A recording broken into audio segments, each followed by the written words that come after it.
Our motivations are unbelievably interesting. I mean, I've been working on this for a few years, and I just find the topic still so amazingly engaging and interesting. So I want to tell you about that. The science is really surprising. The science is a little bit freaky, okay? We are not as endlessly manipulable and as predictable as you would think. There's a whole set of unbelievably interesting studies. I want to give you two that call into question this idea that if you reward something, you get more of the behavior you want.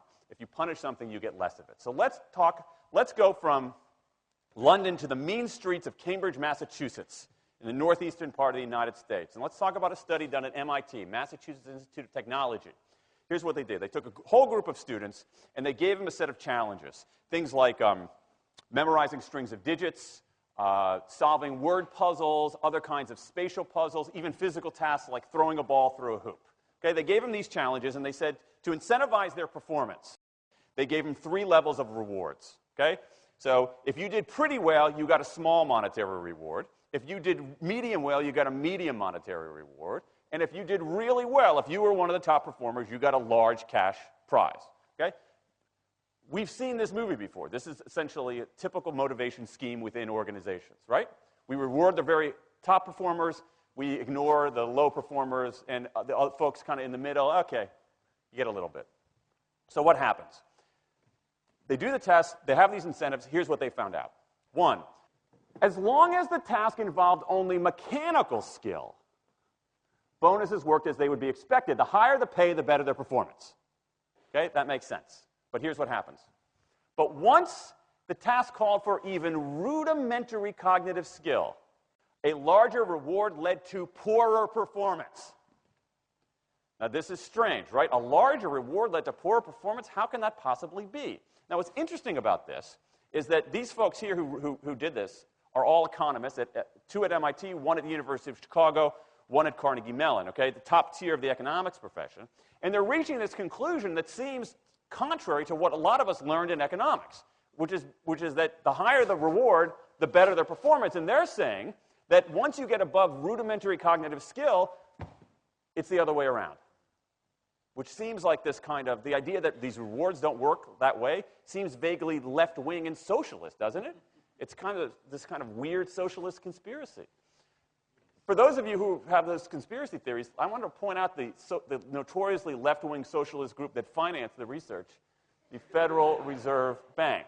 So this is the mainstream of the mainstream coming to a conclusion that's quite surprising. Seems to defy the laws of behavioral physics. So this is strange, a strange finding. So what do? They say, this is freaky. Let's go test it somewhere else. Maybe that $50 or $60 prize isn't sufficiently motivating for an MIT student, right? So let's go to a place where $50 is actually more significant relatively, right? So let's take the experiment. We're going to go to Madurai, India, rural India, where $50, $60, whatever the number was, is actually a significant sum of money. So they replicated the experiment in India roughly as follows. Small rewards, the equivalent of 2 weeks' salary. Small performance, low performance, 2 weeks' salary. Medium performance, about a month's salary. High performance, about 2 months' salary. Okay, so those are real good incentives. Okay, so you're going to get a different result here. Well, what happened, though, was that the people offered the medium reward did no better than the people offered the small reward. But this time around, the people offered the top reward. They did worst of all. Higher incentives led to worse performance. What's interesting about this is that it actually isn't all that anomalous. This has been replicated over and over and over again by psychologists, by some extent by sociologists, and by economists, over and over and over again. For simple, straightforward tasks, those kinds of incentives, if you do this, then you get that, they're great. For tasks that are algorithmic, set of rules where you have to just follow along and get a right answer, if-then rewards, carrots and sticks, outstanding. But when the task gets more complicated, when it requires some conceptual, creative thinking, those kinds of motivators demonstrably don't work. In fact, money is a motivator at work, but in a slightly strange way. If you don't pay people enough, they won't be motivated. What's curious about, there's another paradox here, which is that the best use of money as a motivator is to pay people enough to take the issue of money off the table. Pay people enough so that they're not thinking about money and they're thinking about the work. Now, once you do that, it turns out there are 3 factors that the science shows lead to better performance, not to mention personal satisfaction. Autonomy, mastery, and purpose. Autonomy is our desire to be self-directed, to direct our own lives. Now, in many ways, traditional notions of management run afoul of that. Management is great if you want compliance, but if you want engagement, which is what we want in the workforce today as people are doing more complicated, sophisticated things, self-direction is better. Let me give you some examples of this, of almost radical forms of self-direction in the workplace that lead to good results. Let's start with this company right here, Atlassian, an Australian company. It's a software company, and they do something really cool. Once a quarter on a Thursday afternoon, they say to their developers, for the next 24 hours, you can work on anything you want. You can work on it the way you want. You can work on it with whomever you want. All we ask is that you show the results to the company at the end of those 24 hours in this fun kind of meeting, not a star chamber session, but this fun meeting with beer and cake and fun and other things like that. It turns out that that one day of pure, undiluted autonomy has led to a whole array of fixes for existing software, a whole array of ideas for new products that otherwise had never emerged. One day. Now, this is not an if-then incentive. This is not the sort of thing that I would have done 3 years ago before I knew this research. I would have said, you want people to be creative and innovative? Give them a freaking innovation bonus. If you can do something cool, I'll give you $2,500. They're not doing this at all. They're essentially saying, you probably want to do something interesting. Let me just get out of your way. One day of autonomy produces things that had never emerged. Right, let's talk about mastery. Mastery is our urge to get better at stuff. We like to get better at stuff. This is why people play musical instruments on the weekend. You got all these people who are acting in ways that seem irrational economically. They play musical instruments on weekends. Why? It's not going to get them a mate. It's not going to make them any money. Why are they doing it? Because it's fun, because you get better at it, and that's satisfying. Go back in time a little bit. I imagine this if I went to my first economics professor, a woman named Mary Alice Schulman, and I went to her in 1983 and said, Professor Schulman, can I talk to you after class for a moment? Yeah. I got this inkling. I got this idea for a business model. I just want to run it past you. Here's how it would work. You get a bunch of people around the world who are doing highly skilled work, but they're willing to do it for free and volunteer their time, 20, sometimes 30 hours a week. Okay, she's looking at you somewhat skeptically there. Oh, but I'm not done. And then what they create, they give it away rather than sell it. It's going to be huge.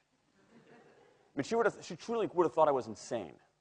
Okay, it seemed to fly in the face of so many things. But what do you have? You have Linux powering 1 out of 4 corporate servers in Fortune 500 companies, Apache powering more than the majority of web servers, Wikipedia. What's going on? Why are people doing this? Why are these people, many of whom are technically sophisticated, highly skilled people who have jobs?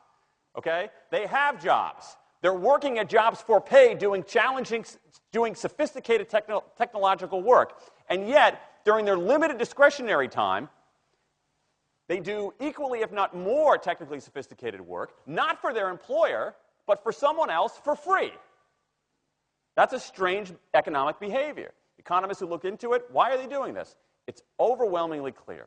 Challenge and mastery, along with making a contribution. That's it. What you see more and more is a rise of what you might call the purpose motive, is that more and more organizations want to have some kind of transcendent purpose, partly because it makes coming to work better, partly because that's the way to get better talent. And what we're seeing now is, in some ways, when the profit motive becomes unmoored from the purpose motive, bad things happen. Bad things ethically sometimes, but also bad things just like not good stuff, like crappy products, like lame services, like uninspiring places to work. That when the profit motive is paramount, or when it becomes completely unhitched from the purpose motive, it's just, people don't do great things. More and more organizations are realizing this and sort of disturbing the categories between what's profit and what's purpose. And I think that actually heralds something interesting. And I think that the organizations that are flourishing, whether they're profit, for-profit, or somewhere in between, are animated by this purpose motive. Let me give you a couple of examples. Here's the founder of Skype. He says, our goal is to be disruptive, but in the cause of making the world a better place. Pretty good purpose. Here's Steve Jobs.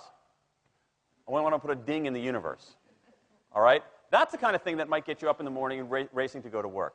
So I think that, that we are purpose maximizers, not only profit maximizers. I think the science shows that we care about mastery very, very deeply. And the science shows that we want to be self-directed. And I think that the big takeaway here is that if we start treating people like people and not assuming that they're simply horses, slower, smaller, better-smelling horses, if we get past this kind of ideology of carrots and sticks and look at the science, I think we can actually build organizations and work lives that make us better off, but I also think they have the promise to make our world just a little bit better.